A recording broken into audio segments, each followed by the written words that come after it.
All right, in today's video, I wanted to walk you through Google Ads tips and tricks for service-based businesses. This is specifically for businesses in the skilled trades, not e-commerce. These are businesses that rely on leads and not selling products over the internet. So keep that in mind with these recommendations. The first tip I would give to anyone using Google Ads is use landing pages. And this can be done in a variety of ways. You can use WordPress. You could use a site like Unbounce, which automatically hosts all your landing pages for you. You could use like Instapages. There's so many ways to host landing pages, and the reason I love them is because when you compare a conversion rate of a website to a landing page, a normal website converts anywhere from like 0.5% to 5%, and a normal landing page can convert anywhere from 10 to 40 some odd percent. It's absolutely astounding the difference you get between a landing page and a website, and you can realistically double or triple your leads almost overnight. So that would be the first tip I would give you. The second one would be have third-party tracking if you're generating phone call leads. This is super important because Google Ads tracking is good, but it's not perfect when it comes to phone calls.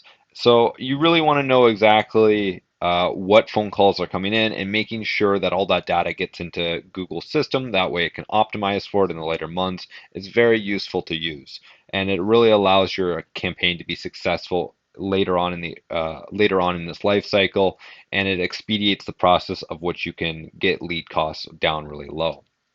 The next thing is use negatives, especially if you're using phrase or broad match. They're not as important if you're only using exact match, but if you're only using exact match, there's a problem. Um, Using phrase match, there are keywords you don't want to pop up for. Please, please, please use negatives. If you do not, you will be popping up for garbage keywords and you'll be wasting a lot of money.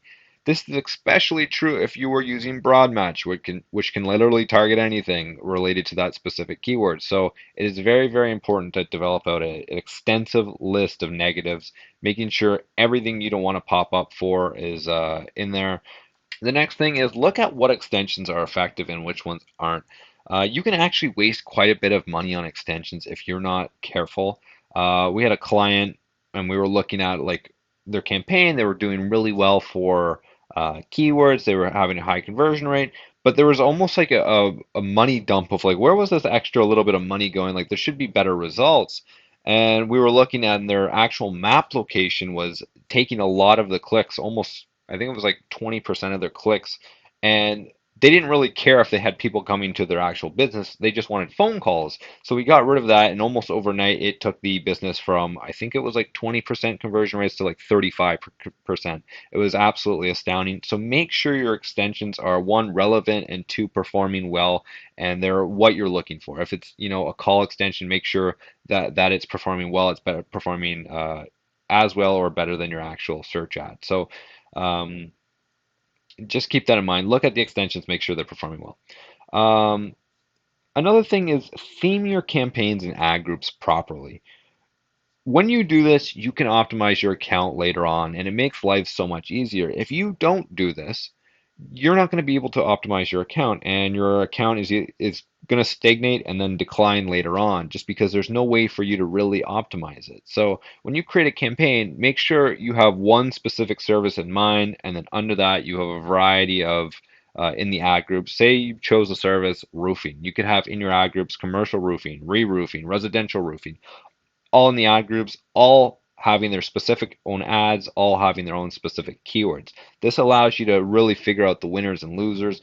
If you don't do this and you just add a whole bunch of keywords to one ad group and just essentially pray that your ad copy is going to resonate with those people in that specific keywords, even though they're all over the place. Say you have re-roofing, commercial roofing, residential roofing, flat roofing, all in one ad group. There's no way you can realistically speak to all of those specific consumers.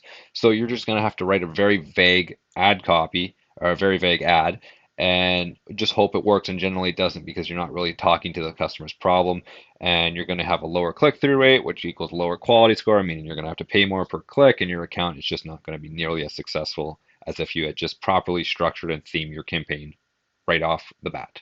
The next thing is optimize your account at least once a week, and this depends on how much data you're getting into the account.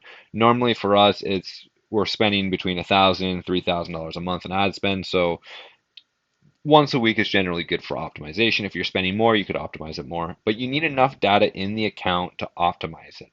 And if you don't, then you're just generally guessing, and that's not a good place to be. And when you are optimizing your account, make sure you're optimizing the ad groups, you're building out more ad groups, you're looking through the actual search terms, which keywords are working, which ones aren't, adding the winners to new ad groups, getting rid of the losers, adding more negatives for what you don't want to appear for. This is really what goes on in the optimization process. You can also A/B test your copy. So this is another very important thing. You need a high click-through rate for a successful campaign. You need to make sure you're testing your copy as often as possible that you can get realistic results. And this is because you want to make sure your click-through rate is as high as possible because that generally translates to a high quality score.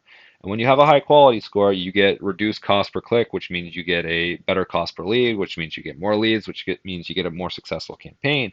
And with a high click-through rate, you also generally get the extensions shown, which means your ad's bigger, which means more people are likely to click on it. And it's just a giant snowball effect. So A/B testing your copy is very, very important.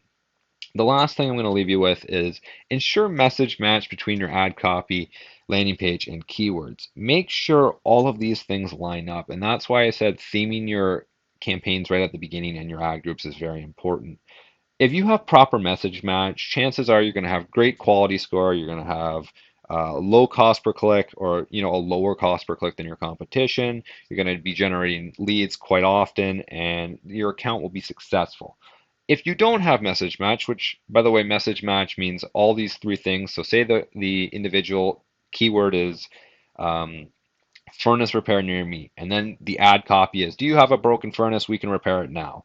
And then the landing page could be furnace repair services. And then it's got our specific location we're in. Call now for a free quote. All these three things line up correctly. If you had a keyword that says HVAC repair near me, and then the ad copy is furnace repair, and then you go to the landing page and it says AC repair. It would be so weird, and the message match is completely off, and it's more likely to get a lot of people confused, and they're more likely to leave.